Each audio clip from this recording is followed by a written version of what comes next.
Kusong Pulao, welcome to Hello from Bhutan. I'm Namgizam. I have a new series focusing on everything queer in Bhutan. The first 3 episodes were originally filmed for Queer Talks Bhutan. This is the 3rd episode featuring one of the founders of Queer Voices of Bhutan, Pema Dorji. Queer Voices of Bhutan are the producers of Queer Talks Bhutan.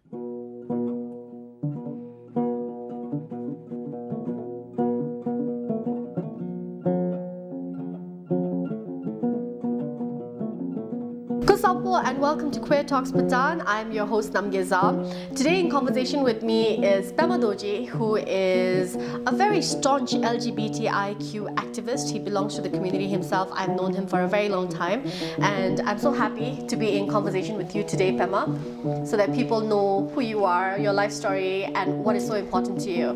Pema, tell us a little bit about your journey. Before we begin, you use the word activist, so I feel that I prefer the word advocate because what I personally feel is like I feel like I'm an advocate for the LGBTIQ community in our country, so I would rather like to be known as an advocate. Why not an activist? Than an activist, because especially in my opinion, I mean, the work that basically I'm doing is like basically advocating on the LGBTI issues of our existence and actually letting people know that what is LGBTI to begin with. So most of our work is it's on creating awareness. So I believe I'm an advocate. Maybe down the line, I mean, when there is a time for talk about our rights, talk about visibility and all that, maybe I'd take up the activism. So you say that I'm more vocal than you when it comes to rights. always asking. No, tell us, Pema, about your journey then, your personal journey. I was born during around 1992, so I'm basically, when I grew up, I was maybe in my teens, I was in the early 2000s, so it was a completely different time during that time. I mean, I do realize, I mean, and I've heard so many people talking from our community talking about being bullied in school setting, and I'm also one of them. I mean, like, and I do clearly remember from the moment I stepped into the education institution, I specifically remember that most of the people around me made me feel that maybe I'm not part of their pact. Maybe I'm an outsider or someone that they cannot understand, I mean. Because whenever I used to see my other friends, they were like having time of their life, playing, learning, interacting. I have never seen them, I've never seen most of them getting teased and all that. And here I was, I mean, like, I was even in so much fear and anxiety to even use the washroom. So I couldn't go there. I mean, I specifically remember, I think they used to lock me up and they used to chase me away, especially the boys. I mean, I can't go to the boys' washroom saying that they used to say that it's not your washroom, why don't you go to the girls?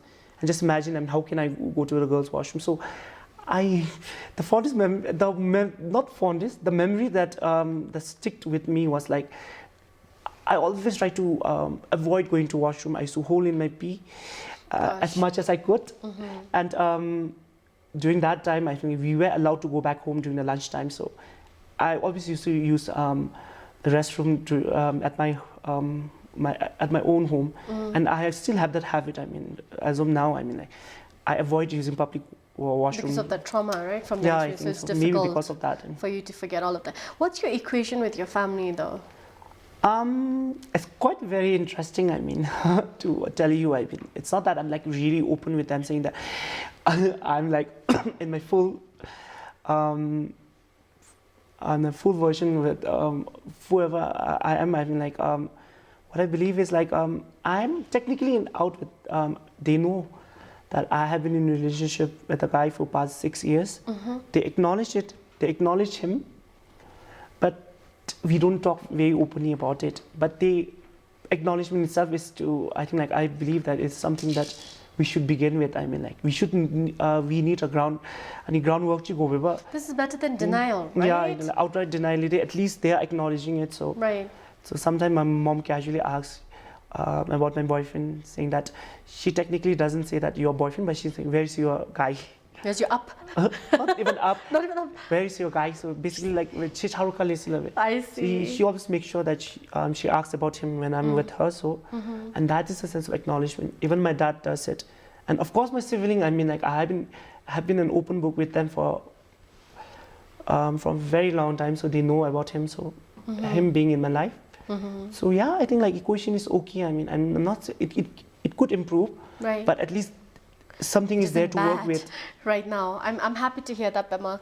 I want to focus on your journey because it wasn't easy, right? And it really, I mean, it's impacted you. It impacts you even today.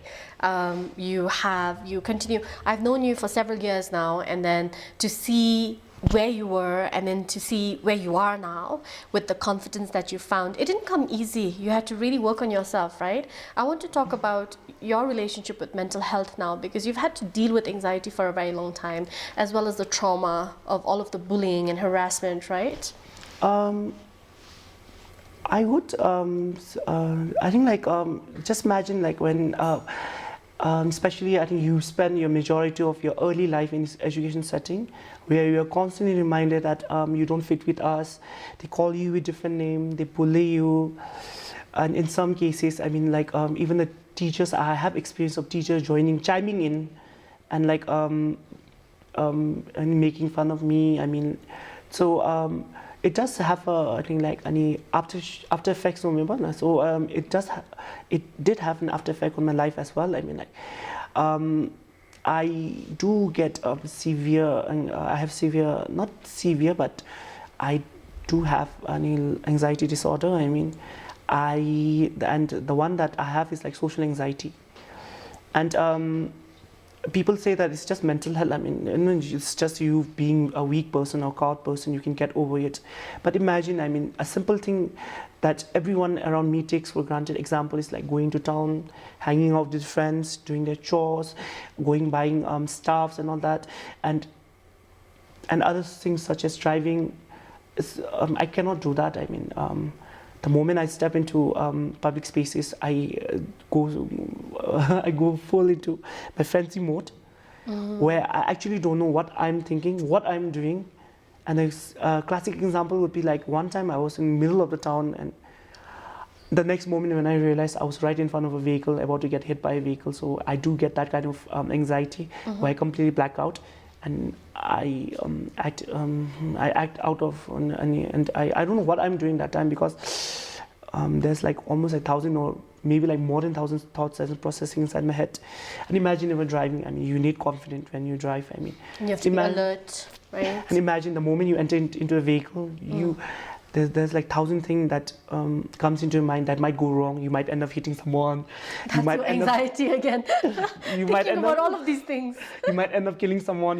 Your vehicle, when you are driving a vehicle, your vehicle might fall in the ditch or something like that. So because overthinking, right? You overthink a lot. Yeah, because of that, I really cannot drive. I mean, like, it would be not safe for me and other pedestrians on the road as well if I drive. So these are the things that people take for granted. But because of being constantly bullied, taunted, I think I have to carry this baggage with the rest of my life. I mean, like, it's not going anywhere. It's going to stay with me. I mean, like, and I always say that it has somehow scarred my personality. I mean, somehow I'm not this person that I did used to enjoy socializing, but now I don't. Actually, I don't. I mean, like, I would rather stay away from those spaces where I had to socialize. So yeah. But then it's helped you deal, right? Like, you feel better and at peace. Having made these adjustments. Yeah, I think somehow. I mean, like, not exactly, but somehow, technically, if I speak, it has helped me ignore the problem. I mean, basically, I'm running away from it. I'm not putting myself into uncomfortable situation where it will act as a trigger for me. So on top of that, it has given me a new perspective. I mean, like, it has given me so much time to explore so many things. I mean, I used to things such as like you are already aware that I do enjoy making videos. I'm not a professional one, but But you're very good at it. I have learned it from YouTube, so it's given me that, and and I don't mind being alone now. I mean, and people claim, and there's this quote I always follow. I always believe in that you might be alone, but you're not lonely. So that's where I am right now. That's good to hear, and I think it's quite a healthy place that you're at. And this is why mental health is so important for you, and you want to work in this area, right? Do you want to talk a little bit about it? It is very, very, very important. I consider mental health to be a pillar of a person's journey. Because I think if you're not mentally well, I mean, like, you cannot do anything. I mean, I personally experienced, because I had suffered from depression for almost a year. After that, I'm still going through anxiety. I mean, sometimes you win, sometimes you lose, but I'm going through it. So it becomes it's very important in someone's life. I mean, but the only thing is, like, it's not given the importance the due credit that it's needed. I mean, be it terms of the national response towards mental health, be it towards our Bhutanese society's attitude towards mental health. It has been very, I mean, like, it is a very misunderstood, I think, misunderstood, where people say that, like, when you try to reach out to them, they say that it's just a phase, it will go away, you're just feeling low because of this and that. When you get anxiety and all that, people label you as being very difficult to get along or be around. No, people don't understand mental illness well. I think there's a lot of ignorance. I mean, forget mental health of the LGBTIQ community, even mental health of, like, hetero people like myself in general. I mean, it isn't as prioritized, right? I mean, with COVID-19, and thanks to His Majesty's intervention, we have, like, the National Mental Health Response Team, you know, and everybody's talking about mental health. We're talking about mental health of day soups, frontliners, doctors, people, right? Yes. So there's, like, a lot of light on it, thanks to His Majesty. Yes. But we need people to talk about, do you think that we have enough expertise in the country for people to adequately support the LGBTIQ community when it comes to mental health? I think, like, we have to segregate, because they are having, especially in our community, people go through mental health problem because of the trauma that they've experienced in when they're growing up, or just because of their identity or sexual orientation. I mean, but it necessarily doesn't mean that the trauma or the trauma they experience is completely different from the trauma the normal people goes through. Because at the end of the day, whatever the mental health illness they suffer from is quite same. Because as we are talking about anxiety, I've seen most of my friends suffering from social anxiety, and I think I've seen my friends resorting to alcohol to cope up with social anxiety. It might be different and varies from person to person, but at the end of the day, the core is, like, the illness is quite, the mental health illness itself is very similar. So, and what I feel is, like, I've seen it getting better. So I myself is a recipient of the services, so I've seen it getting better. But I see it getting better. Like I was telling you, like, how you used to be even, like, 2 years ago, and who you are today. But it needs improvement. I mean, like, there's room for improvement as well. It's a work in progress. Yeah, it's a work in progress. So, but the only thing is that we as a human being, I think we also need to have tendencies to go out and seek help. If you don't go out and seek help, I don't think nobody will be able to help you at all. I mean, like, you have to have that tendency.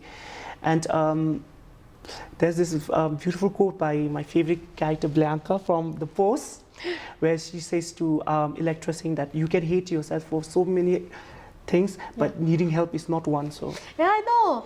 I love that part, and I think it was such for those of you who've watched Pose, like, we're both such big fans of Pose, but I think it was so powerful, especially in the circumstances that it was said. I think it was really, especially for Electra, who's such a powerful, dominating woman, right? And for her in that situation of vulnerability, I think that's such an important message, Pema, like, to everybody watching, whether you belong to the community or not. There's nothing wrong with seeking help, right? Like, if you go out and seek help, that doesn't make you weak. I mean, people have perception that, like, when they go out and they make themselves vulnerable, I think, like, people might take themselves to be weak. You're not weak. I mean, like, you're the most strongest and courageous person who have this, who are courageous enough to go out and say that, like, I'm in need. I need some help, I need someone to talk to, that doesn't make you weak, I mean, in my eyes. That makes you somebody who takes care of yourself. Yes. Which is very important, right? And that's what you've done so far, and I applaud you for that, Pema. I'm proud of where you've come. I've called you several times. Yeah, no, but it's become less frequent now because I think that you're being able to cope better, and it makes me happy to know that as a friend and somebody who's known you for so long. I want to talk about you and your partner and the work that you do, because y'all do a lot of work behind the scenes and a lot of people don't realize it, and y'all have been doing it for a number of years. I may have been very loud on my social media, especially with regard to repealing sections 213 and 214, but you guys did a lot of the legwork also behind the scenes. So you were saying you do advocacy, that's why I was saying no, but you also do a bit of activism, because y'all are like there, you know, when the community needs, and even if the community doesn't ask of you, the two of you put yourself in positions where y'all become the voices and the faces of the LGBTIQ community in Bhutan.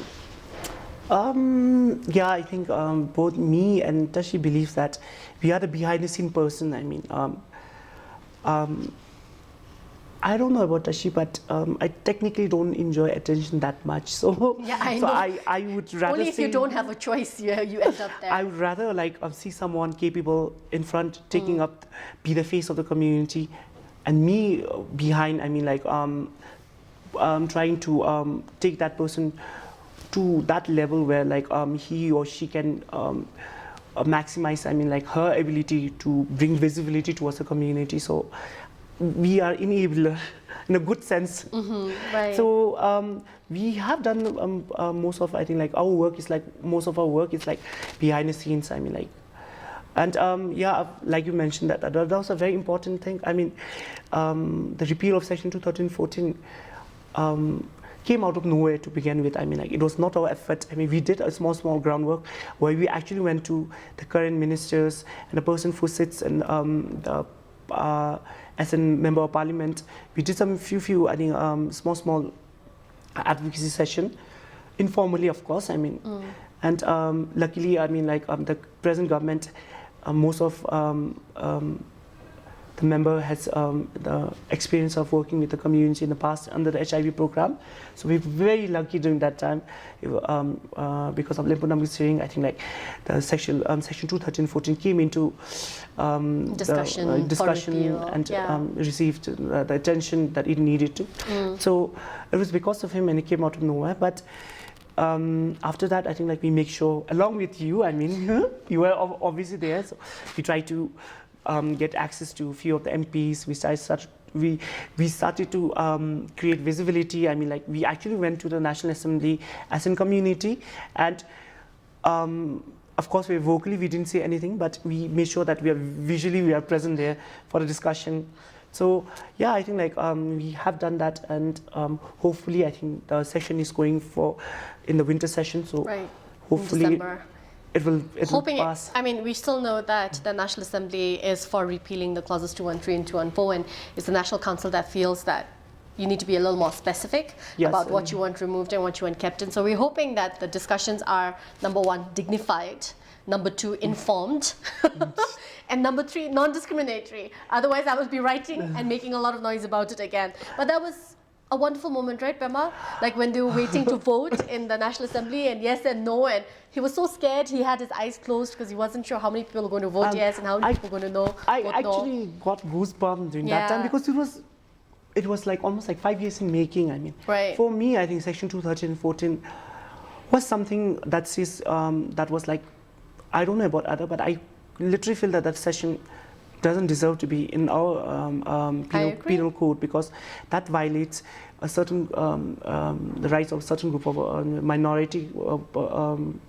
and community. So and it also doesn't reflect who we are as a society, right, Pema? Because we are very progressive. I mean, we don't criminalize people for their choices, and then there's like a rule like that criminalizes people, right? No, actually, because of the whole Section 213-14, it's bringing a very bad name to the country itself. I mean, like, where we are known as a country of gross national happiness. I mean, like, and the moment you research about LGBT thing on Google, I think the first thing it comes is that because of Section 213-14, homosexuality is illegal in the country. And even when you go to international forums, you always have to tell them, no, things are not that bad in Bhutan, right?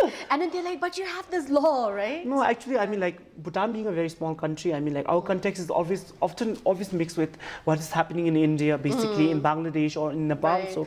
So what we have is, like, our country is, I'll say it, is very much tolerant, right? In terms of, like, towards the community. I'll not say they're accepting. I mean, of course, you are a case where people haven't been very tolerant or accepting, right, to have this. But I also want to talk about, although you identify as non-binary, right, and then you're queer, but you are extremely supportive of trans women and the trans community. Why? I think, like, I do have a very personal reason for that. I mean, when I was in school, I used to be very ashamed of my femininity. I was a very feminine person, feminine boy. I mean, like, during that time, I used to get teased for that, for being feminine. So I used to get really ashamed of my femininity. So as gradually I started to become comfortable with my feminine side, I mean, and I don't mind to flaunt it on social media sometime, I mean. So I do feel the connection with the trans women community as well, because they also has been a subject to so much stigma and discrimination because of their identity, because of them being feminine. I mean, like, and especially not trans, but transgender in the sense I'm more close to the trans women community. I mean, what I feel is like we have that connection. I mean, like, where, like, where we are often misunderstood. I mean, like, where people expect us to behave, present ourselves and express ourselves in a certain way. I mean, like, and we go against that, and that so-called expectation. I mean, stereotype. Yeah, stereotyping. So we end up facing lots of stigma and discrimination in terms of name calling and all that. So I do have that connection with them. So I do feel more close to the trans women community, because I could actually relate to them what they are going through. I mean, and what they are still going through. Right. So what's the way forward then, Pema? What is it that you want to keep doing? We have so much in plan. We are planning so much, but as of now, I mean, the immediate next way forward would be like making something out of the Queer Voices of Bhutan.